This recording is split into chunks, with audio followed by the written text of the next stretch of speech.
Great. So I'd like to welcome you all to our pre-launch for the Dutch Fund for Climate and Development. Thank you all for joining us today. I think this is going to be an interactive session and hopefully also very informative.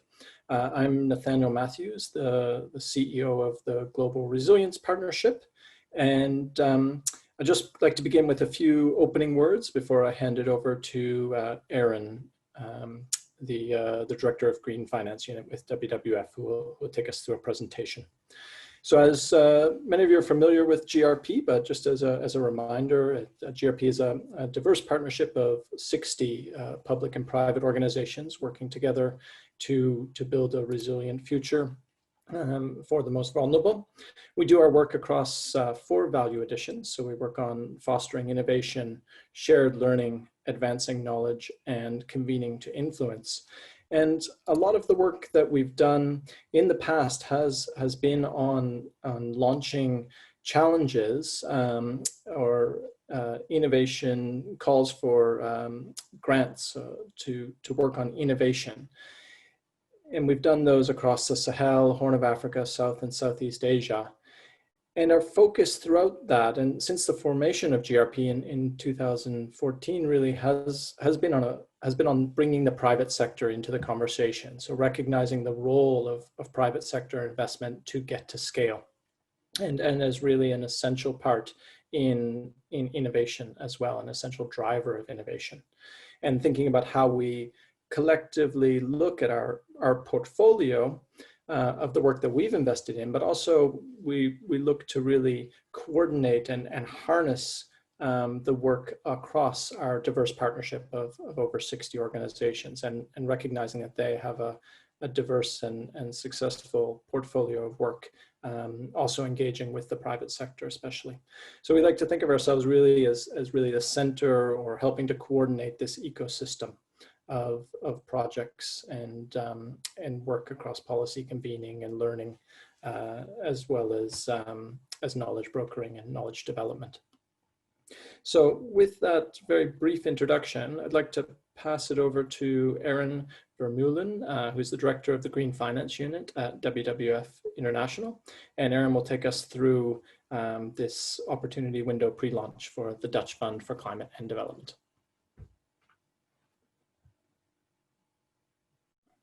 Thank you, Nate, and thanks to GRP and Dion to invite me to present the opportunity window of the Dutch Fund for Climate and Development. Can you see my screen, Nate? Is it visible? Yes, I can. Yeah. Okay. So what I would like to do in the coming 10 minutes is brief you a little bit about, well, the Dutch Fund for Climate and Development in general, and the opportunity window which we're launching next Thursday. And yeah, I thought it would be a good opportunity to share this with this community, and also specifically look at resilience, climate resilience related opportunities that this audience might have in mind, and have a discussion around that. So the Dutch Fund for Climate and Development, it was actually launched about exactly a year ago.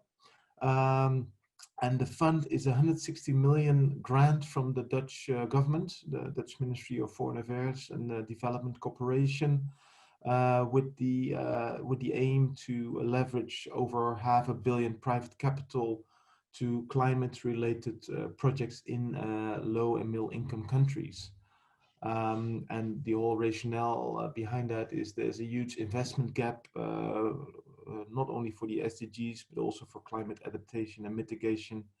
And that investment gap, of course, needs to be filled in by non-public entities like the private sector. So the impact the Dutch Fund for Climate and Development aims to achieve is to really foster climate resilient economic growth in developing countries, emerging markets. And there are a couple of thematic outcomes identified under that impact.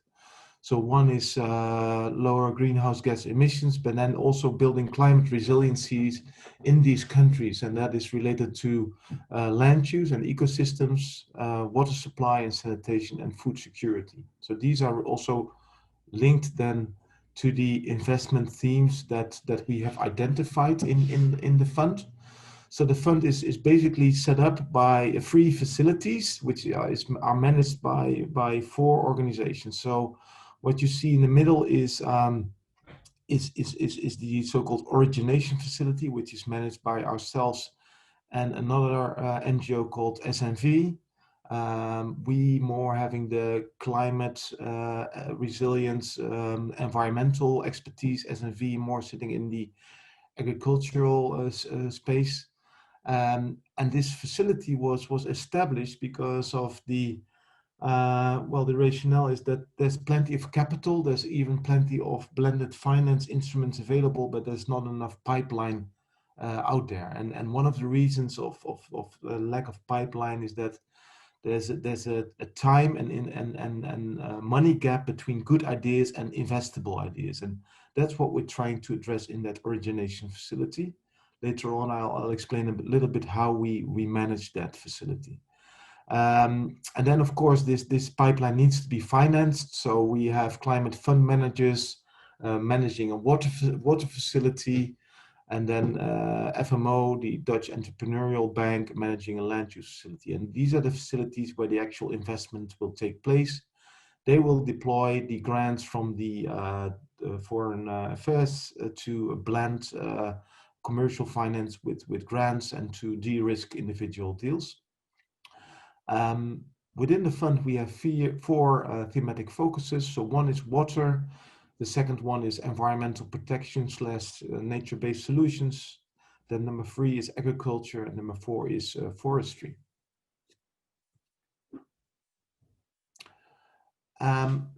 And you might ask yourself, well, so what is new? We have a lot of project preparation facilities already. We have a lot of blended finance facilities as well. I think what is new here is that on one hand, we said, okay, we need to really integrate this landscape vision into identifying bankable projects. So when we set up the fund, we really said, okay, we need to look at the landscape, and within that landscape, assess the climate-related risks and the other environmental risk, and then translate that to solutions that can be investable. The other element that is new is that there's a stage gate approach from a stage 0, very early stage project level, to a stage 2, which is a more developed full business case level, to actually come to investments. And so what I said earlier, very good ideas at stage 0, already qualitative good ideas about impact and revenue model and business case at stage 1, to quantitative business case in stage 2. And for each of these stages, there are grants available in the origination facility. And what we will be doing next Thursday, also invite external partners to come up with ideas for stage 1 and stage 2. And then in stage 3 is the stage where we actually want to hand over the projects to investors. And I forgot to mention that, yes, CFM and FMO are preferred investors because they have blended finance available specifically for DFCD, but they have a first right of refusal. So if they are not interested, or if they are looking for co-financing partners, we can go to any investor or bank that is interested in deals as well. So a little bit about the landscape approach. What we've done the past year is both SNV and WWF have selected landscapes across the 3 key continents, so the Latin America, Africa, and Asia. Within these landscapes, we've mapped the climate-related risks. We set up multi-stakeholder platforms with public and private partners, engaging local civil society organizations, and also get a kind of a consensus, okay, what are the main risks in this landscape, trying to come up with a list of solutions, identify what solutions need to be picked up by government, what solutions need to be picked up by more traditional grant-based instruments, but then also identifying what are the bankable projects. And then within these landscapes, together with private sector partners and together with our offices in these countries, we are hand-holding these private sector entities towards investability. So that's what we've been doing the past year. Now, in order to catalyze our pipeline and to make sure that in a couple of years we actually deploy that the 160 million and the $500 million commercial finance, we are now launching an opportunity window. This window will be managed by WWF only, and in that opportunity we actually take the opposite approach. Let me see. On my slide, that is not working. But anyway, so what I wanted to show in this slide is actually we're doing it the other way around. So we are inviting external partners to come to us with potentially investable ideas. We will then identify, are these ideas in stage 0, 1, or 2? Depending on the stage which they are in, we will sign a contract with these partners for a small grant in the order of between 40,000 euros till 350,000 euros, depending on the stage which they're in. At the same time, we will also identify what is the landscape context in which these opportunities are situated. Also deploy some extra grants to our local offices to address these landscape related issues. Think about access to natural resources, think about regulations, think about local communities that are also positively or negatively impacted by these investments. So that will then also be done. And then once that landscape narrative is built around that individual project, there can potentially also be an emergence of additional projects. So that's what we're aiming to do. What we will share with the interested entities is our assessment criteria. So it should, the prospect should be situated in a least developed country or a middle income country. The project should meet the Rio Market 2 system for climate finance. So, which means that the main objective of the project should be to contribute to climate mitigation or adaptation. The project should have a positive impact on vulnerable groups in these countries. It should be aligned with the national determined contributions. So there should be some level of national ownership, although of course it's a private sector angle we're looking at. There should be support by the local government. And more importantly, or not more importantly, but as important as the other criteria, there should be a potential commercial viability. And we are aware of the fact that still projects need to grow. So we need to build that business case, but there should already a clear revenue stream being identified when the ideas are submitted to us.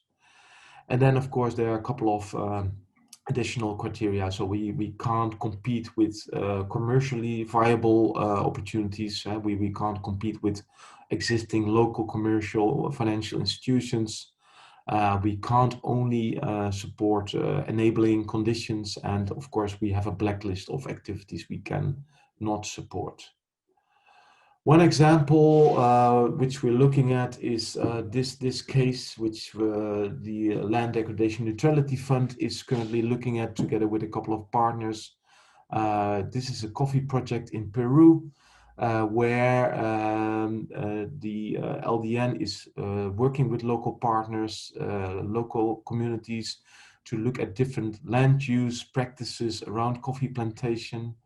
Also looking at activities to add value to the coffee production by processing facilities, and also looking at better access to the market.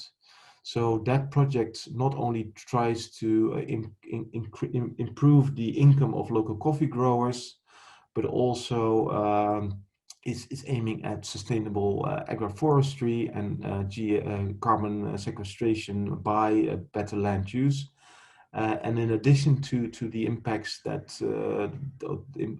I just mentioned, The project also has other co-benefits which are not quantified yet, but are around higher biodiversity and better water management in that specific catchment. This case, which we is included in our Bankable Nature Solutions Blueprint Guide. That's a guide which has 13 case studies, which we are handing out to our local offices all over the world, but also to partners, to also explain a little bit better what type of project we're looking for, what risk return profiles we're looking for, and then also, yeah, to inform better submissions to the opportunity window. This report is downloadable from our website, but if you can't find it, I can guide you to that. And to end this discussion, so as I said, there's another webinar where we will go more in depth into the opportunity window. There will also be a panel discussion with some companies that have already received grants from the DFCD.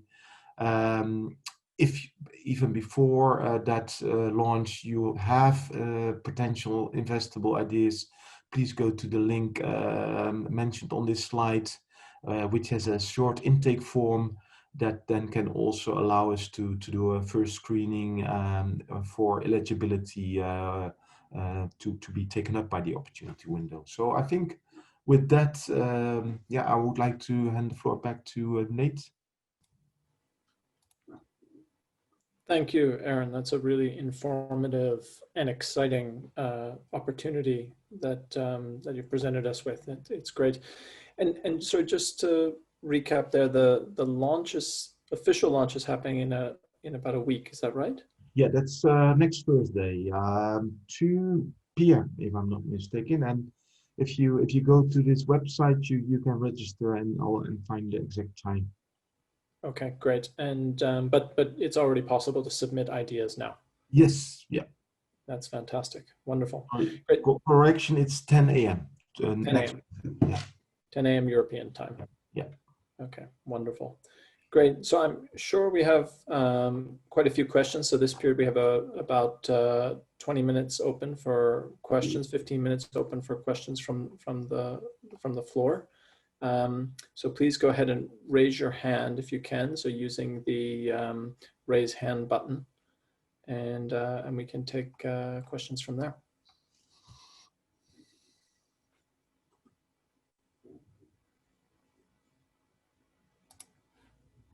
I'm just going to try to keep a scan, but I see Jesper. Got one from you. Yes, thank you. Very interesting this, and I know that I might know a bit more than everyone else on this call, since I'm with GRP. Jesper Hornberg, Innovation and Scaling Lead at GRP.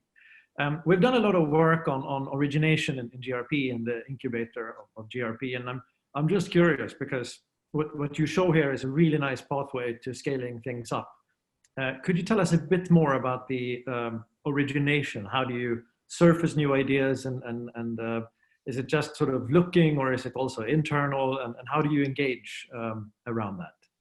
All right. Yeah. So thanks for that, Jesper. So we're deploying two approaches. So the approach which I just shared is this opportunity window, which we outsourced in a way to a company called World Startup Collective, and they have extensive networks in all these regions with businesses, with NGOs. So they do a kind of a data mining. They have extensive databases of companies and other networks that might have potential investable ideas, and they also do a first screening for WWF to make sure that we're not bombarded with a lot of ideas which are in the end not legible. So and our experience is that the majority of ideas are sometimes at a very early stage or are not investable. So yeah, we do need to have a partner like that, which also uses some data-driven approaches to fill that pipeline. But maybe it's more interesting to explain a little bit how we're doing that in landscape. So as I said, we WWF is working in 100 offices in around 300 landscapes. And within these landscapes, traditionally, we already have set up these multi-stakeholder platforms where we start a dialogue between the government, between companies, but also between local communities that are depending on the natural resources in these landscapes. They all share water, they share forests, they share oceans. And so that infrastructure has already been developed by us. So what is new in the work that we're adding to these landscapes is we're starting to promote a discussion at these multi-stakeholder platforms and saying, okay, guys, we know what more or less needs to happen, but which of these items can be picked up by the private sector? And then either it's coming from civil society or government and identifying these things that can be picked up, and then we start to match these ideas with potential private sector entities.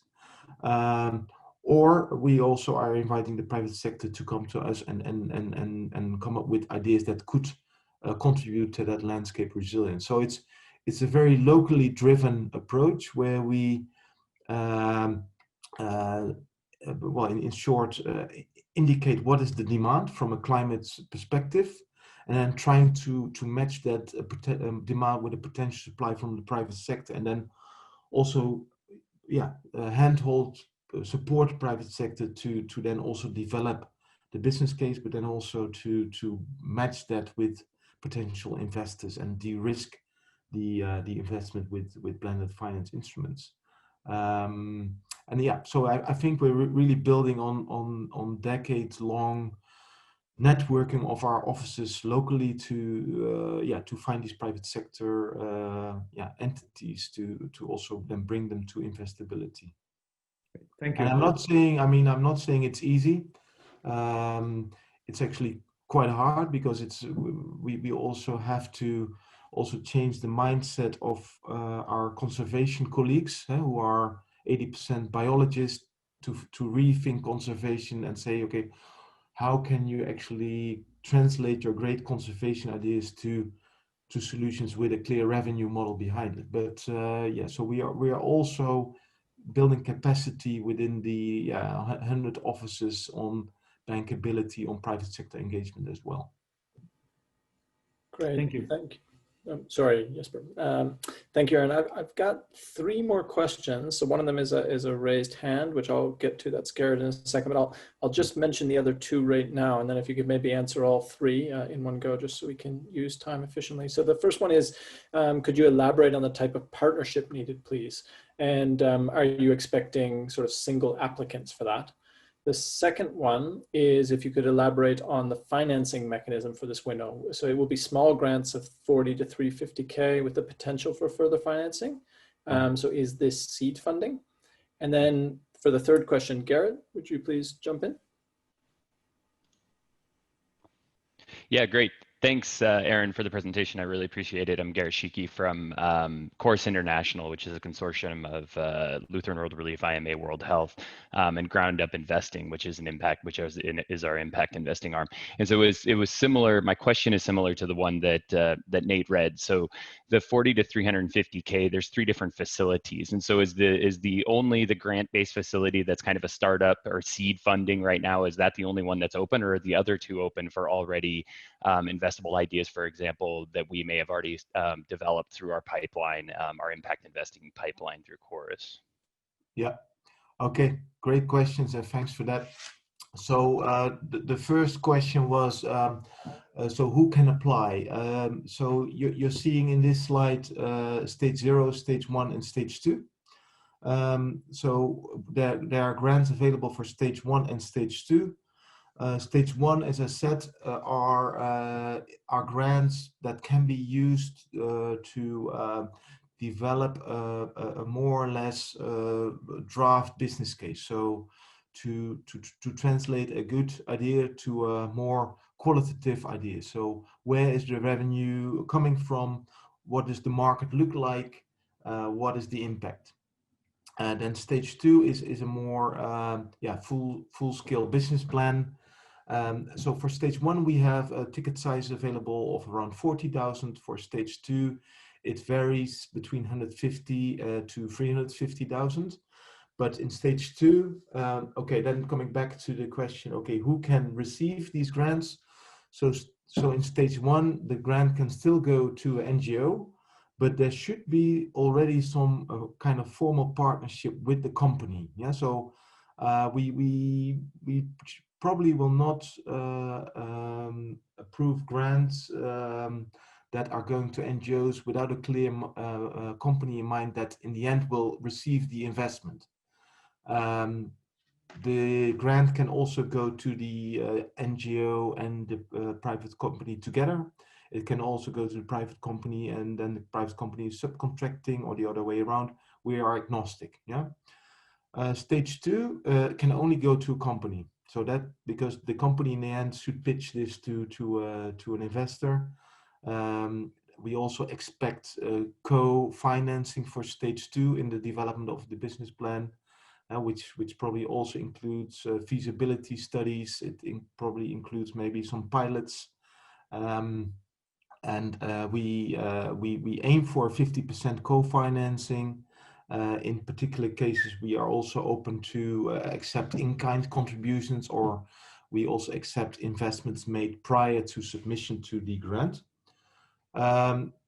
So I think that is on the ticket sizes. And then there was the question, can we all directly go to stage 3 to submit our investable ideas to the water facility or to the land use facility? Or in case you are an investor, can we invite them to co-finance or to deploy their blended finance money? Yes, you can. And we can facilitate the dialogue. Generally, then the role of the origination facility will be less or even absent, and we can directly put you in touch with FMO or CFM depending on the investment theme you're looking at. Nate, did I answer all questions?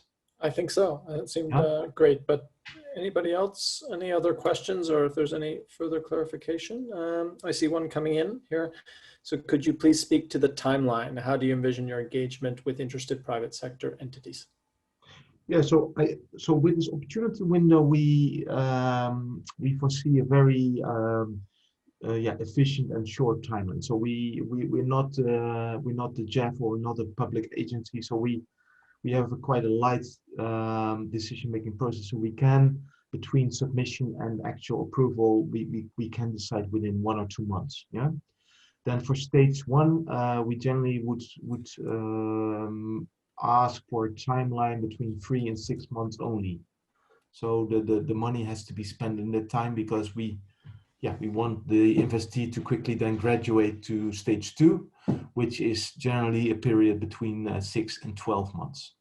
I forgot to mention also that you don't need to enter in stage 1. You can also directly go to stage 2, depending on the pre-work that you've done already. So you can go directly to stage 3, directly to stage 1, or directly to stage 2 or to stage 1. And you can also take a stepwise approach from stage 1 to 2 to 3.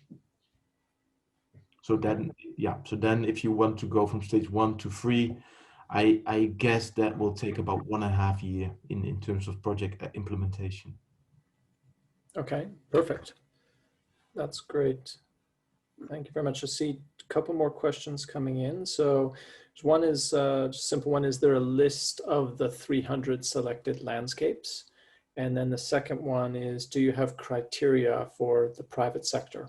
What about farmer cooperatives, for example, that sell products such as cashews in agroforestry? Sorry, can you repeat that second question? Yeah, so the second question is around what I guess constitutes the private sector.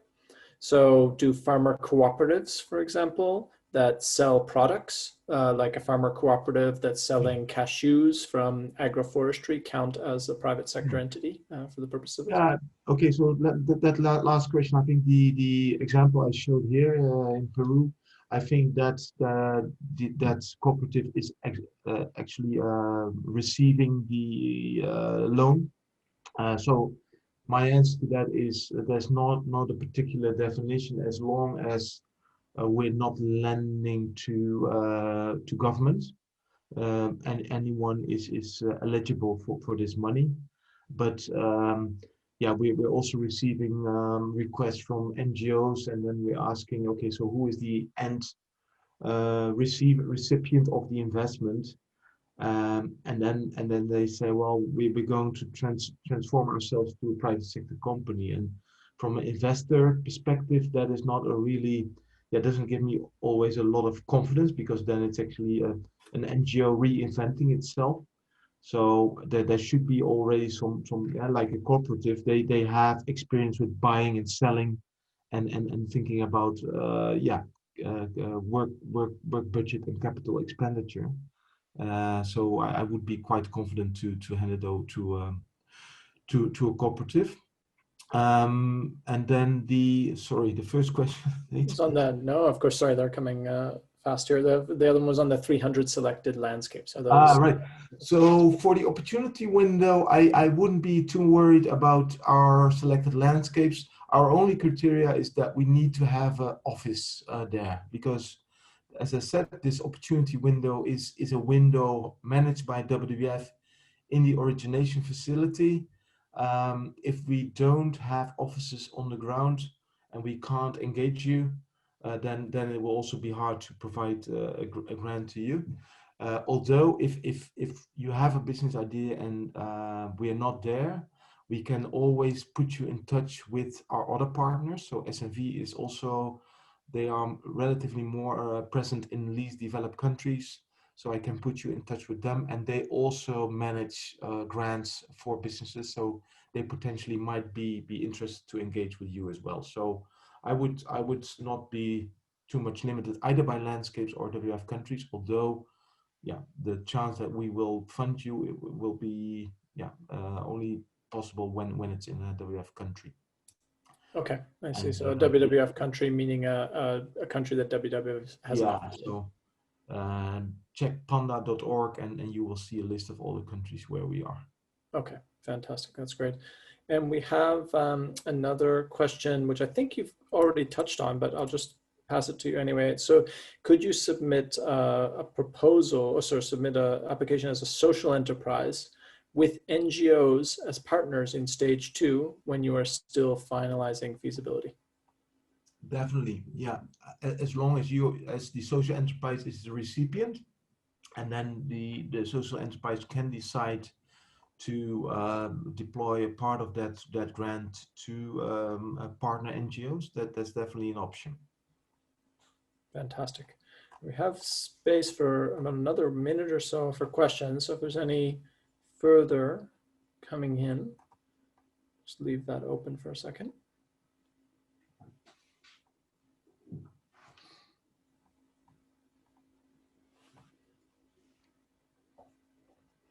Okay, good. I think we're in good shape. I don't see any more coming in at the moment, which takes us well along the schedule. So now, as part of the agenda, what we'd like to do is to open this up to a few very short 1-minute pitches. Now, these aren't rehearsed pitches at all, but they're to get a feel for what's really, you know, who's on the call and what might be something that potentially could be submitted to you and to the fund. Mm-hmm. So the only thing I'll ask, and I'll emphasize this, is for everybody who would like to pitch. Again, this is open. It's not rehearsed. We're not expecting anything polished here, but just more as a way to air out an idea. But please respect the 1-minute timeline. I think we might have a few of these, and I know some people can get carried away with pitches sometimes. So please keep it very much, you've got 1 minute in the elevator with Aaron here. And if you'd like to jump in, we'd welcome that. And I'll again go with raised hands, or if you just want to put the letter Y or just put any letter in the chat box, I can also try to look at that.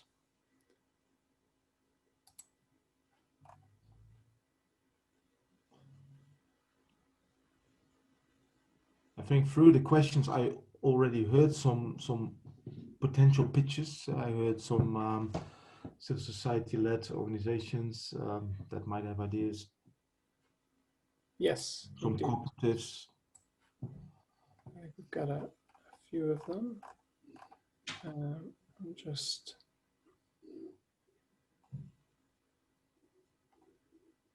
hold on one second here. So again, I'm sure there's some of you who'd be up for just a quick overview. And either raise your hand or just put a word into the chat box. Good to hear from Garrett, right? Put Yeah. Garrett on the spot. Okay. Garrett? Do you have any ideas, Garrett? Yeah, I think we have a lot of ideas that we've been working through. I was hesitant because I want to ask more questions rather than make a pitch.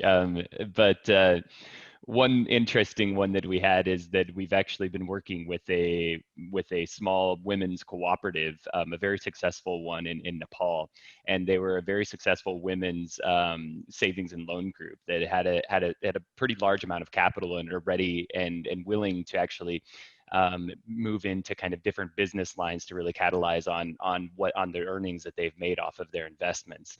And we've been looking at, and they've been really interested in continuing to work in the agricultural sector and actually starting a small business line selling climate smart agricultural inputs to really kind of how would I say, catalyze behavior change and the uptake of climate smart agricultural products in a region that's very prone to both flooding and drought. And so it's relatively small scale. It'd probably be at the it's kind of at the low end of that of the initial investment fund. But that was an initial idea that I thought that could possibly be pitched to the fund. Mm-hmm. Right. Nate, what do you want? Do you want me to ask questions about this or? Maybe let's go through a few. I think there's some more coming in now, and then we can offer some just sort of broad reflections on general themes instead of picking out any in particular, given these are quite informal. Karen, I see your hand up there. Yes, hi, Karen Peterson with Seacology. So we just launched our 5-year Dominican Republic National Mangrove Initiative. And it's a nationwide awareness and pride campaign to educate stakeholders, as well as the general public, about the importance of mangrove ecosystems. And in tandem with this, we're funding and promoting mangrove-related ecotourism initiatives. So far, we've launched 6 projects, 2 within this overall initiative that we just started. And so these are working with coastal communities to develop mangrove ecotourism and provide sustainable income, as well as pride in the mangrove ecosystems and educate the public about mangrove ecosystems. So with the pandemic, we feel like these projects are really well positioned to thrive in the post-pandemic economy. And we're hoping it has a significant local, national impacts. And the revenue potential is yet to be determined, because these are pretty small scale projects, but we believe that they've got some real potential to provide economic security and ameliorate climate-driven shocks and stresses. 70% of the Dominican Republic population is in a pretty vulnerable state to those shocks and stresses. So that's what we're doing. Thank you. Fantastic. Thank you, Karen. And really interesting. I see another one from Caleb Mafula. Okay, thank you. Ready to go? Yes, please. Okay. So we argue that climate change is a financing and livelihood problem whose solution partly lies in the result-based development impact bonds, tailored in form of community enterprise development initiatives to be piloted in Kenya's arid and semi-arid lands with potential for scale to other dry lands across the world. Mm-hmm. Thank you. Great. The line was breaking up a little bit. So what is the business about then, Caleb? We're trying to structure community enterprises in form of within the development impact bonds, the result-based development impact bonds. So development impact bonds are result-based mechanisms that brings on board 3 key players. We have investors, the service provider, and then the funder of the initiative. So whereby the investor provides money to the service provider who executes the project. And at the end of the project period, we have the funder refunding the investor the total amount of investment plus return on investment. All right, thank you. Good. All right, thank you, Caleb. So we have scope for a few more. I do know some people on the call, so I could jump out and pick them, but do I see anybody else just raising their hand? Maybe John Choptani, you wanna? Sure. Can you hear me okay? Yes. Great. So this is one from also Nepal, from our IDE office. And I'm reading it on behalf of the country director there. So we found that there are a number of locally available technologies such as drip irrigation, multiple use piped water systems, and integrated pest management that make poor small farmers more resilient to the shocks and stresses of climate change. The challenge is that Nepal's rural poor are highly risk averse and reluctant to make the initial investment. So IDE has piloted a combination of micro crop insurance coupled with specifically designed agricultural loans as a way to increase adoption of these resilient enhancing technologies. And our research has shown that the capital of the insurance alone are not sufficient, but that together there's a strong synergy resulting in higher adoption, increased production, and significantly higher incomes as a result. Thanks. Wonderful, thank you. I see, Fernando, do you want to give us something? And Leva, I see you've taken off your video. Is that, oh, you've got your hand up as well. Great, okay. Leva, why don't you go first and then we'll bring Fernando in next. Yes, perfect, perfect. Thank you very much. So yes, it's Leva Konate from Burkina Faso. And here we have an enterprise, a social enterprise. It's called Solver, Solution Fair. So green solution, actually. We work with a federation of consisting of 4,000 women who harvest neem. Neem seeds for us. It's an inedible oil seed. From these seeds, we extract oil, neem oil, which we use for biopesticides, and with the residue is the press cake. We use that as a biofertilizer, because here in Burkina Faso, West Africa, we want to develop actually a sustainable bio agricultural practices, and at this moment it is full of farmers who use chemical pesticides which are degrading the soil and is also very bad for their health. So with our practices, with our enterprise, we want to turn this around actually, and we also because it's a social enterprise, we want to plant trees. We have done this in Mali 10 years ago, where we planted over millions of trees, and we would like to restart this process as well. And yes, we already applied for the for this initiative, for this program. So yeah, looking forward, and thank you for the opportunity. Oh, great, you've already applied. That's fantastic. That's great to hear. Yeah, very fast. That's good. All right, and Fernando? Sure. So we are developing a water from air project, which is about condensing atmospheric waters right from thin air. And there's quite a few amazing things. And one of them is that the year-round heights that we provide actually coincide on the equator. So we can make water-rich year-round such countries as Nigeria, Ethiopia, Kenya, Ghana, for example. And we are currently prototyping at the 1 meter height stage, and we are looking to take it to the pilot stage at 3 meters and possibly 6 meters of height. And our systems are much simpler, based on ice and chill waters, and much more affordable than today's systems that have remained excessively expensive. Great, and Fernando, can you mention your organization again? Yeah, Sabia. So we are in Spain. In Spain, fantastic. Where is this located, Fernando? In Barcelona right now. All right, so your project is in Barcelona, right? Right. Okay. Right, but the thing with the project is that although it has universal coverage, and right now it will work fine here in Barcelona. You know, when winter comes, we don't give our year-round highs. We actually go down to 0. But in those countries around the equator, stretching 30 degrees north and south, which is a large stretch of the world, we can actually do give year-round highs January through December. So we are trying to push the project to take it to what it, it's like a river, January through December. Great, thank you, Fernando. Yep, that's great. And just, is there anyone else with one last pitch they would like to do? If not, I think we'll move it along. Just give a second. I'm Stuart Crane from Village Infrastructure. If I could do a quick mention. Great, thanks, Stuart. You can be our last one. Yeah, we're in Vanuatu, Indonesia and Honduras, but moving into Africa next year. We've rolled out to 10,000 households in those 3 countries with pay-as-you-go solar home system lights and the world's first range of solar-powered micro mills for farmers of generally 1 kilowatt or less, rice hullers, flour grinders, things like that. And we're adding to that solar electric cooking, soon a solar powered washing machine, low cost refrigeration, and some drying systems, generally via 1 to 5 year leases with the off-grid households and farmers.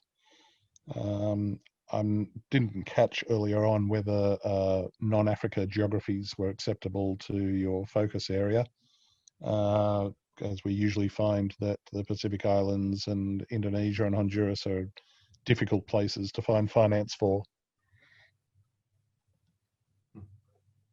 Fantastic, thank you, Stuart.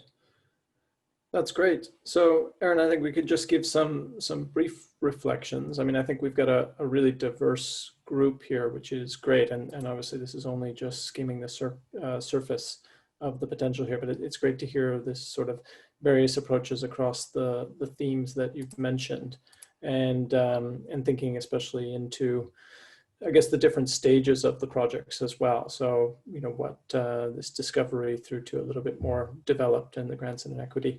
I think the emphasis on the private sector and the bankability, being how critical that is to what you want to invest in via this fund, that will have to come out strongly. But it would be great to hear your reflections as well. Well, first of all, I mean, thanks to you all for these great ideas, and I'm really enthusiastic about all the ideas, and also gives me some confidence that in a couple of years' time we will end up with a good pipeline. So that's great, and looking forward to receive these ideas. So a couple of reflections. So at the start of my pitch, I mentioned these 4 investment themes. So mangroves is fitting very well in the environmental protection investment theme. We're working on water, so that's also nicely fitting. We're working on agriculture and forestry. So I think most of what I heard fits in these 4 investment themes. The last, I think it was Stuart who mentioned the solar project. That will be a little bit harder because we set up the fund with these investment themes because we believe that for renewables there are already quite a lot of competition when it comes to blended finance instruments. So if your project is just about renewable, it will probably be hard. What I think all of these projects, they do need some development in terms to reach the scale that we're looking for, because I forgot to mention that our minimum ticket size is around 5 million. When there's a really inspiring, beautiful project that could become a blueprint, we're ready to make exceptions to 1 million. But our theory of change is that we want to develop blueprints, more examples, in the end to make the fund obsolete and inspire the local commercial financial sector to invest in these type of deals directly. And with ticket sizes less than 1 million, generally they will not touch it because it's too little, the transaction costs are too high, and the risks are too high as well. But yeah, I'm saying in general we're looking for 5 million and above, but we can make exceptions for really nice and inspiring business cases. But then what our fund can also do is to assist these initiatives and local teams to get to scale. So I heard many community-based enterprises can you then also maybe find a partnership with a private sector company or with an entrepreneur who has some better knowledge on to scale that up, and to, on one hand, make it more investable, but then also to increase the impact of the venture. Yeah? So to also have that impact level, landscape level impact. What I also heard was some really nice ideas about insurance, credit lines for smallholders, impact bonds, and I really like these examples because they are exactly ways to aggregate relatively small demands for finance to larger vehicles. And then what we can do is assist intermediaries, financial intermediaries. So think about local insurance, local commercial banks, or maybe the bond issuer in this case, and then either take some junior risk tranches in these financial instruments, provide them with financial guarantees, and make this happen. So I think the fund is because this is since I started working on finance, this is a repeating problem. Ticket size too small, but the idea really great and impactful. So what I really want to use the fund also for is to think along with the people who are submitting ideas, to aggregate them to bigger ticket size and also to larger impact. So I definitely will not shoot ideas down when the ticket size is not 5 million yet. So I see a question here, 5 million investment. Yeah. So that is a great question. So we don't have a very clear threshold if the investment should be 5 million or if the worth of the company should be 5 million. But it's an indication of the size of the total business. So I would lean towards the worth of the business, 5 million, and then I wouldn't expect a business worth 5 million to approach FMO with an investment of 200,000. So, but it's a direction that we want to use, definitely. And then a little bit about nature-based solutions. That is probably the mangrove idea that was presented by Karen. That, of course, as WWF is the investment theme we are most enthusiastic about. But it's also the investment theme that is probably hardest to make investable. So we will pay special attention to that, but we also believe that if you take that landscape approach, you can also think about investment around that piece of nature that you try to protect. So think about the tourism sector, think about wastewater treatment, think about agriculture that can help protect that piece of nature. So, and these type of investments around these pieces of nature are generally easier to finance. Great, fantastic. And Aaron, just we had a question just about what ticket size means. Could you just for some people? Ticket size is generally is the size of the investment. So so if a company is asking for a loan of 1 million, we say the ticket size is 1 million. Wonderful.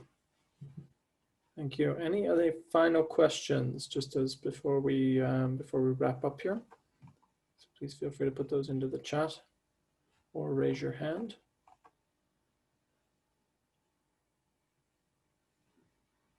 Okay, I think we're in good shape. Aaron, thank you very, very much. It's been fantastic. I wonder if you could just, before we close, just take us again through the next steps as just a reminder for people about the opening and what are the next steps for the plan of the fund, just very briefly. Yeah, sure. So as I said, we had a soft launch, so we're already open for ideas. If people stay on, I can just paste the links. So this is the link to submit ideas. The one that was just posted by Ida. And Ida, if you can also maybe post the link to the webinar next Thursday, where there will be even more briefing on what we're looking for. You can register there.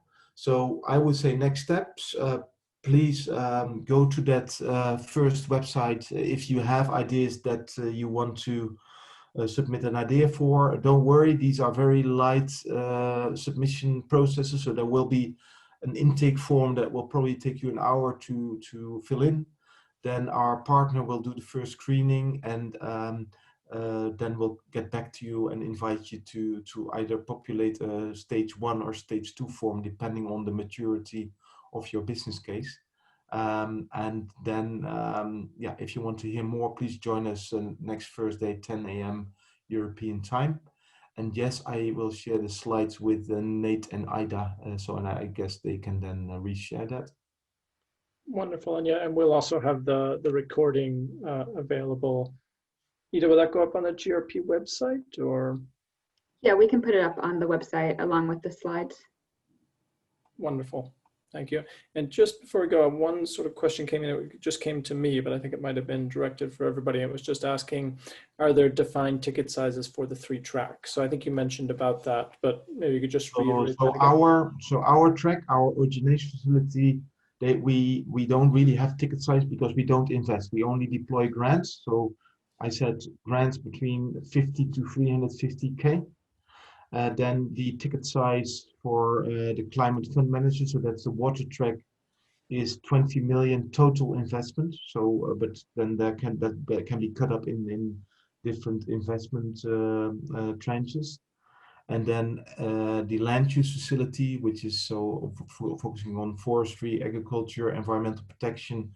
That's we aim for 5 million company or investment. And we will make exceptions if it's a really interesting deal. Wonderful. Thank you, Aaron, and thank you everyone for joining. I really hope that you're all able to take advantage of this opportunity. It's a really fantastic opportunity, and these don't come along often. So we should, I'm hoping, Aaron, that a lot of these names that are on this call will be familiar to you over the coming weeks as they're submitted. I hope they will become familiar to you. Anyway, thanks a lot for organizing this, and thanks for the really nice pitches and the good questions. Great, wonderful. Thank you very much. Wishing everybody a good day. Thanks, guys. Thank you. Thank you. Thank you. Bye-bye. Thank you. Thank you.